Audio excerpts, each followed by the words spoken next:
Today we're going to be learning about the Spirit of God and how that Spirit works. Genesis 1 number 2. And the earth was without form and void, and darkness was upon the face of the deep. And the Spirit of God moved upon the face of the water. The Spirit of God is not God. It's of God, but it's not God. And remember that it moved upon the face of the water, so it's always referred to as the Spirit was poured out, Genesis 6:3. And the Lord said, My spirit shall not always strive with man, for that he is also flesh. Two types of human beings. One is a Gentile, and one is the son of man, which is the son of Adam. And it's not going to reside in Gentiles, and Gentiles breed in high numbers and take over, and the men breed in low numbers, and basically it's not enough for us, especially right now. We in the time of Sodom, Gomorrah, and the time of Noah. 1 Samuel 16:14. But the Spirit of the Lord departed from Saul. Why? Because Saul started doing wickedness, so the Spirit will not reside in a wicked body. And an evil spirit from the Lord troubled him. Everything belongs to the Lord, evil and good. So a satanic spirit entered when God's Spirit departs. So either you good or you evil. It ain't no in between. Exodus 31:3. And I have filled him with the Spirit of God, in wisdom and in understanding and in knowledge and in all manner of workmanship. So just like I said, if you don't have the Spirit of God on you, you are ignorant as shit. I don't give a damn how much worldly intelligence you got. You ignorant as to what is coming and what is going on. That's why all of these businessmen and all of these people worldwide don't know that the end is right here and their doom is at hand.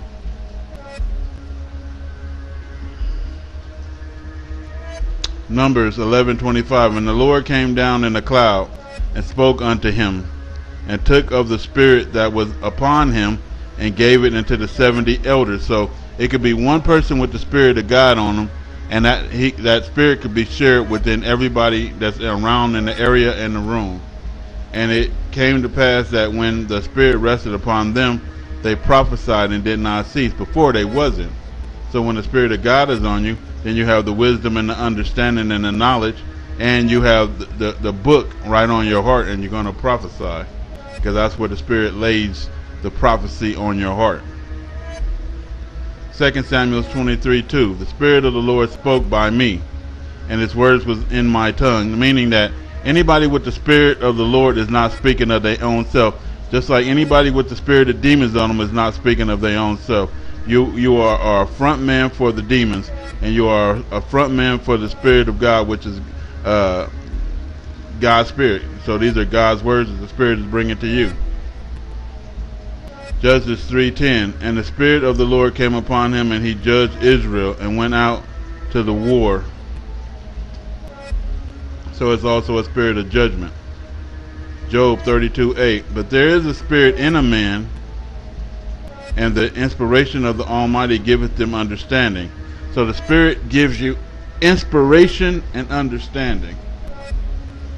Ezekiel 36, it gives you the inspiration to prophesy, to tell the truth, and to do what's right. Ezekiel 36:27. And I will put my Spirit within you, and cause you to walk in my statutes. And that's what the Spirit do. People who are of the flesh, they don't walk in God's statutes. They walk by the world. And you shall keep my judgments and do them. So if people is not walking by the statutes or the law of God, they don't have the Spirit of God in them. They all liars. That's like I keep trying to say. All these camps, Dow, Watchmen, all of them, they all liars. 2 Chronicles 24:20. And the Spirit of God came upon Zechariah, the son of Jehoiada, I don't know these names, man, the priest which stood above the people, and said unto them, Thus says God, why transgress ye the commandments? So when the Spirit come upon you, they saying the same thing that I say to the people right now. Why do you guys transgress the Torah, the commandments of the Lord, that you cannot prosper if you do that, man? I'm trying to tell all these morons. They think they're not under the law and they're in the New Testament, and the law didn't change some type of way when God don't change. They're highly ignorant because they don't have the Spirit of God. Because you have forsaken the Lord, he has also forsaken you. So all them people is going to hell. They finna all get destroyed. You know, if they don't go to hell, they get destroyed. And usually if you get destroyed, you going to hell. Ecclesiastes 3:21. Who knoweth the spirit of a man that goes upward, and the spirit of the beast that goes downward to the earth, but downward into hell? So we know, if we keep reading, that as soon as these Gentiles drop dead on the battlefield, they go straight down into hell. As soon as the rich man, you know, got buried or whatever, he went straight down into hell. Ecclesiastes 8:8. There is no man that has power over the spirit to retain the spirit. So when the spirit want to leave out of you, it just leaves. You can't retain it. You can't say, I don't want the spirit to leave. I need the spirit of God. Usually when you done committed some fornication, some gay shit, you lied, deceptive, rape, did drugs, party, the spirit is not going to stay in a wicked place. And what you're going to do is defile the temple, which retaineth the spirit. You know, if the temple is clean, the spirit stays. But if the temple is dirty, the spirit is gone. Isaiah 32:15. Until the spirit be poured upon us. Remember, the spirit was over the waters in Genesis. From on high, and the wilderness be a fruitful field, and the fruitful field be counted for a forest. So basically, it's saying that the spirit that's on you affect the plants in the wilderness and everything around you and make it better. You know, when you have the spirit on you. When you don't, everything becomes the concrete jungle, like the world has become. Isaiah 42:1. Behold, my servant, whom I uphold, my elect, in whom my soul delighteth, I have put my spirit upon them, and he does what? He shall bring forth judgment to the Gentiles. So he laid that judgment down on them Gentiles. It didn't say judgment to the Hebrews. It said judgment to the Gentiles. There's a whole lot of people in them camps and all over. Dow, Watchmen, all their family, ain't nothing but Gentiles. Colorful Gentiles. That's all they are. Deceivers. Because when the Spirit is on you, you speak nothing but the truth, and God guides you to His truth. When the Spirit ain't on you, you're sitting there speaking heresies. It's a false, lying spirit. Ezekiel 3:24. Then the Spirit entered into me, and set me upon my feet, and spoke with me, and said unto me, Go shut thyself within thy house, until the indignation passes, until whatever bad is going on, it passes by. So the Spirit also warns you of crap that's finna come down upon you, like this hurricane that's happening right now, and that war that's happening over there in Idlib. It's already telling me. Now, what happens when the Spirit is not on people? They affect you. So just like the Spirit affected the plants and the trees and the forests, the animals, everything else, well, when you don't have the Spirit and you got these demonic spirits on you, then those spirits affect the people who have the Spirit on them, and that's why God set us apart as a nation. So 1 John 4:6, we are of God. He that knoweth God heareth us. So you hear these words of the Torah, you hear these words of the Bible, you hear the truth, and so you hear us and you do what's right. He that is not of God heareth not us. Hereby know we the spirit of truth and the spirit of error. So we know the difference between people who are actually truthful and people who are in error. 1 John 4:1. Beloved, believe not every spirit. So thou and them can speak, but they liars. But try the spirits whether they are of God, because many false prophets are going out into the world. It's telling you. And so this is what they're affecting the whole world, these evil spirits. And they always come in the name of peace and love and happiness. James 2:26. Whereas the body without the spirit is dead, so all they are is the walking dead. And John 3:5. Jesus answered, Verily, verily, I say unto thee, except a man be born of water and of the Spirit, he cannot enter into the kingdom of God. When people with the Spirit come around, they affect people without the Spirit. When people without the Spirit come around, they affect people with the Spirit. So we can't lean towards anybody without the Spirit to do any fornication or any wrong, or just lean towards wrong in any type of way, or the evil spirit will affect you. And so God knew what He was doing when He brought us over here. You know what I mean? And faith in the Spirit is the only thing that's going to bring us back, because by ourselves we're pretty worthless and hopeless. Deuteronomy 28:68. And the Lord shall bring thee into Egypt again with ships by way whereof I spoke unto you. You shall see it no more again. So we ain't never going to see it to the end of the Gentiles. That's the consequence of being over with the Gentiles. And there shall you be sold unto your enemies. What did God say the Gentiles were? Enemies. Who bought us? Whites, didn't they? Arabs, right? Who bought us? Who sold us? Who bought us? Whoever bought us, God said they were what? Our enemies. Deuteronomy 28:65. And among these nations, Gentile nations, shalt thou find no ease. And I put that to the test. I said, let me move far away from white people, as far away as I can get from them.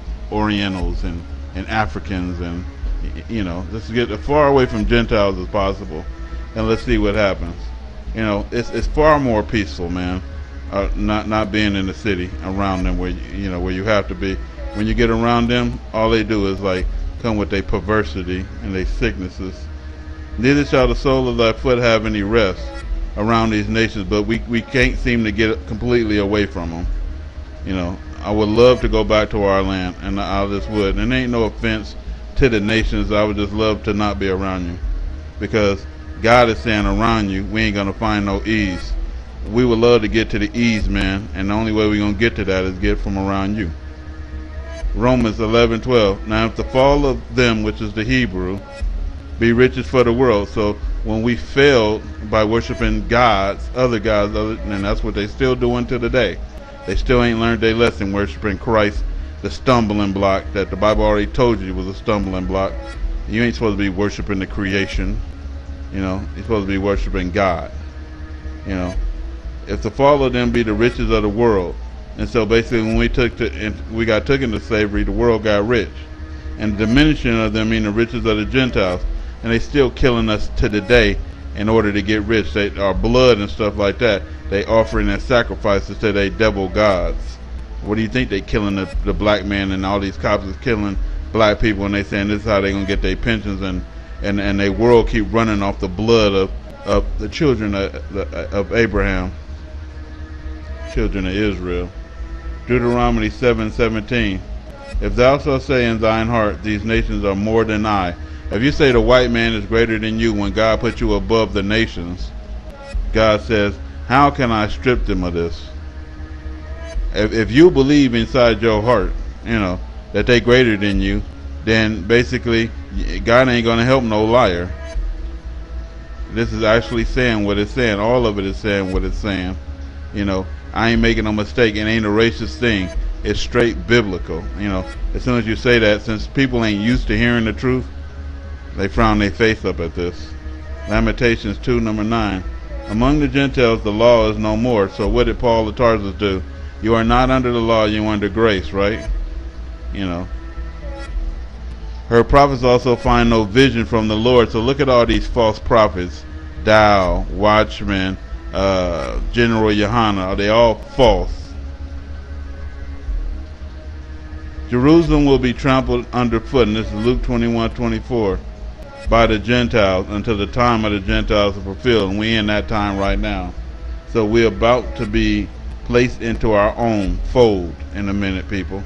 And the Gentiles, we're going to be an ensign to the nation in the end. And the ensign is when we lift it up and they get to see us leave this motherfucker. Because God said he brought us over here, and he is coming to take out the remnant, a small handful that didn't get sucked into that worshiping a false damn God. Watch, all you people worshiping Jesus and praying in his name and doing all of that, verily, verily, I don't know you. Depart from me. All you ignorant ass people who don't get it that you only supposed to worship God. You need to watch my videos if you don't know, you need to watch the videos and learn something. Deuteronomy 28:33. The fruit of thy land and all thy labor shall a nation which thou knowest not eat up, and thou shalt be only oppressed and crushed always. And guess what they made us do? Look at and blame each other for that shit. And it's what the book says, and we'll go right back up to it, and it says that, watch this. Among these nations shalt thou find no ease. It ain't our fault. It's because we're among them. and we sold to the enemies, and we among the enemies. They can smile in our face all they want to. God already said you was our enemies, and that we gonna find no ease, and that you're gonna benefit off us. The hair industry, come on, the black people then took that over with all these weaves and shit. You know what I mean? And it's $1 billion industry off of us, probably $1 trillion, just the hair. And I don't even get the fake nails and all the rest of that shit. I wouldn't even wear now. I wouldn't support these damn Gentiles, man. I just wouldn't. I would not support them, not in no negative way like that. You know, Deuteronomy 28:37. You become an object of horror and ridicule. Look at the ugly nigger, right? Ridicule. They're gonna keep ridiculing you, and mockery among all the nations. So what? Niger. You know, it ain't Niger. You know, we know what it is, and so it's a mockery among every nation. They call you that, you know, or kafir. Deuteronomy 28:48. Therefore shalt thou serve thy enemies, which the Lord shall send against you. Who are we serving? Who do we come and be servants to?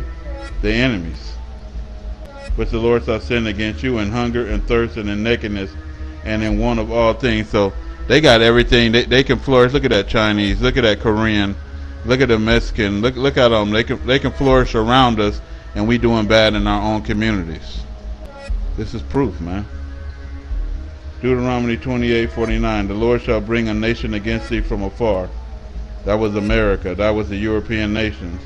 From the end of the earth, as swift as eagles, to let you know it was America. Flieth.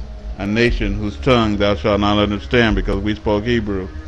A nation of fierce countenance, which shall not regard the person of old, so they always killing our elderly, and nor show favor to the young and our children.